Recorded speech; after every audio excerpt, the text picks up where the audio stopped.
三澳門帶你躍進高速 3G 時代，三澳門特約天氣報告。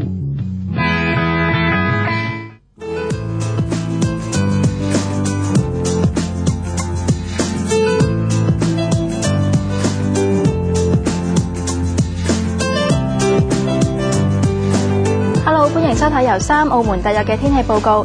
而家由我耶達同大家講下今日1月12號嘅天氣。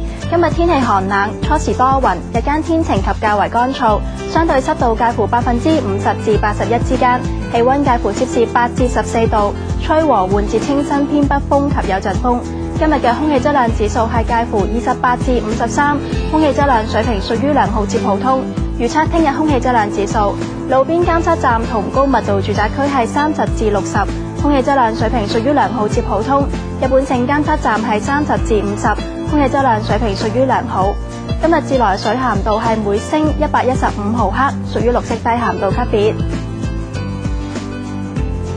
科別話聽日凌晨及早上天氣寒冷及乾燥，天晴。睇睇衛星雲圖，預料籠罩住中國嘅龐大反氣旋所帶嚟嘅一股寒冷空氣將持續影響本澳天氣。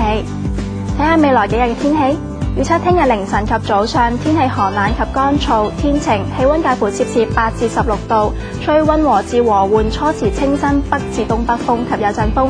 星期四凌晨及早上天氣多雲寒冷，部分時間有陽光及日間較為乾燥，有煙霞，氣溫介乎攝氏10至17度。星期五天氣清涼多雲，間中有陽光，有煙霞，氣溫介乎攝氏13至18度。而星期六凌晨及早上天氣清涼多雲，間中有陽光，氣溫介乎攝氏14至19度。而家睇下中國各大城市嘅天氣。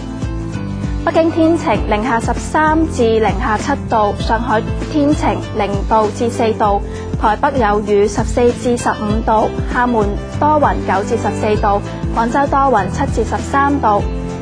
而喺亞洲各大城市方面，首爾多雲，零下11至零下6度；東京有雨，4至8度；馬尼拉係間中有雨，22至29度；曼谷係有霧，23至34度；新加坡天晴，25至33度；雅加達係有雨，23至33度。而家睇下歐美各大城市嘅天氣預測。